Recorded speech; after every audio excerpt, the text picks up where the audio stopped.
नमस्कार दोस्तों, मैं जितेंद्र नागर फिर से लेकर लौटा हूँ आपके सामने स्वतंत्रता और समानता का टॉपिक 12th क्लास का। देखिए, हमने जानने की कोशिश की थी कि स्वतंत्रता क्या है, क्या इसकी आवश्यकता हमें पहले से ही पड़ रही है या समय समय पर ये अपना रूप और स्थान क्यों बदलती रहती है, यानी कि ये जिस माध्यम से हमें चाहिए वो बदलते क्यों रहते हैं। तो इसके पीछे आगे जाते हैं हम, अब पढ़ते हैं हम हमारी इसी कड़ी का अगला कि स्वतंत्रता का अर्थ व परिभाषा। देखिए, हमने कुछ डिस्कस किया था कि अलग अलग लोगों ने स्वतंत्रता को चाहने का प्रयत्न किया था और बताया था कि ये हमारे लिए क्यों आवश्यक है। तो अब उसी की कड़ी में हम आगे बढ़ते हैं। स्वतंत्रता का अर्थ देखिए, हमने देखा था स्वतंत्रता लिबर्टी शब्द से बना है, जिसका मतलब होता है बंधनों से मुक्ति। इतनी स्थिति हमने क्लियर कर ली थी। इसके आगे देखिए, बंधनों से मुक्ति, ये आ गया हमारे सामने। ठीक है, बंधनों से मुक्ति क्या है? स्वतंत्रता है। तो सुनिए, आपको कोई वर्क करना है, ठीक है, कोई कार्य करना है और आप उसे कर रहे हैं,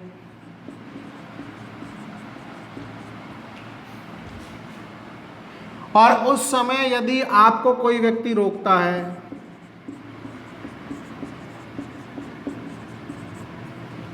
उस कार्य को करने से, तो ये जो शब्द हमने यहां पर लिखा है कि बंधनों से मुक्ति ही क्या है? स्वतंत्रता।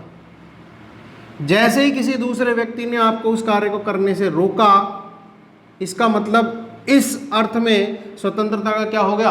हास हो गया।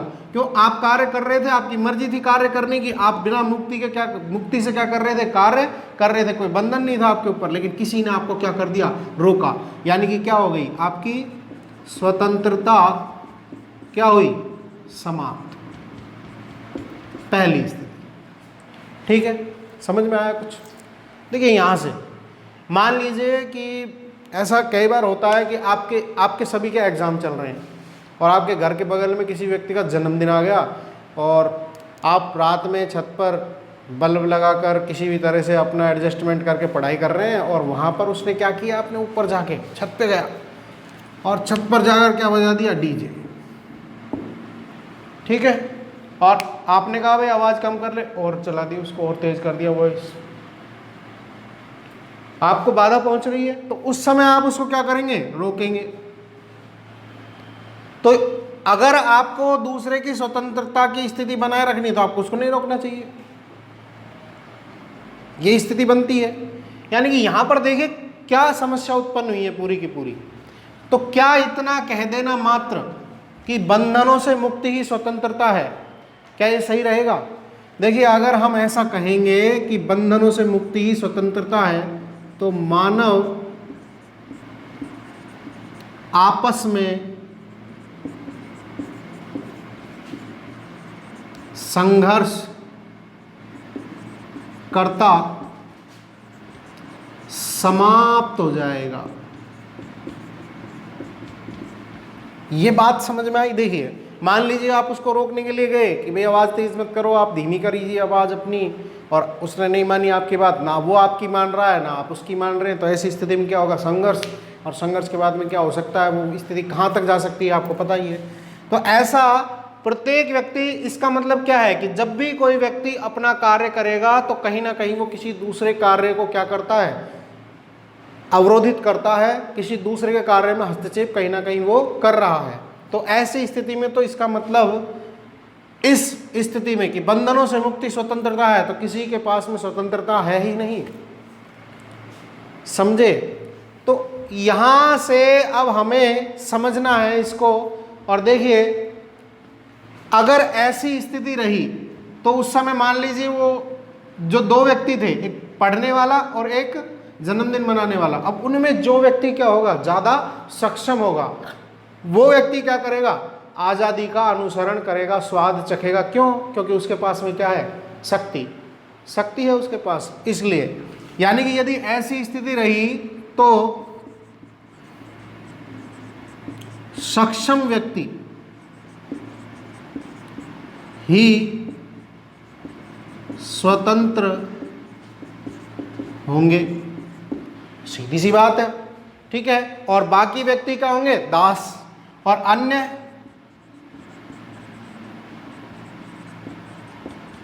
दास होंगे।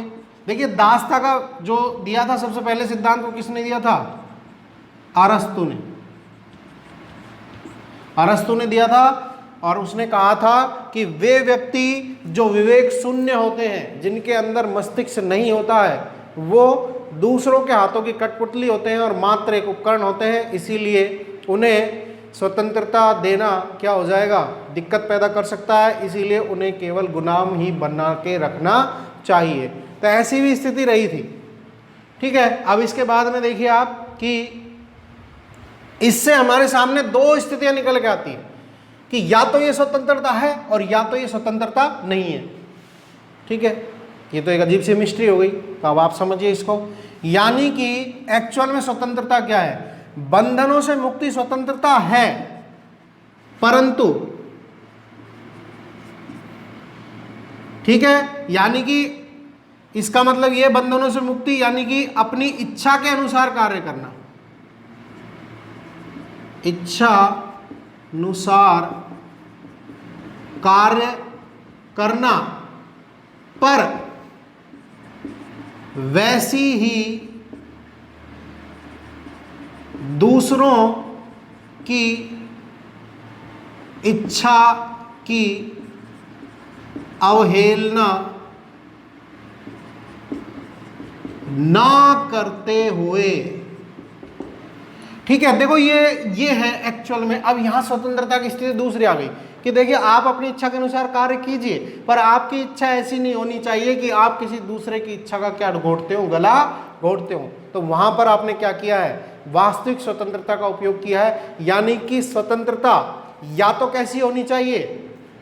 बंधनों से मुक्ति, या फिर स्वतंत्रता क्या है? ये सही है। अब इन दोनों में से स्वतंत्रताओं में से कौन सी स्वतंत्रता सही है? सोचिए, सोचते रहिए। अगले वीडियो में देखते हैं कि स्वतंत्रता कितने प्रकार की होती है, स्वतंत्रता के अर्थ कितने प्रकार के निकल सकते हैं, ठीक है। मिलते हैं नेक्स्ट वीडियो में। वीडियो पसंद आया तो लाइक, शेयर और सब्सक्राइब जरूर कीजिएगा। धन्यवाद।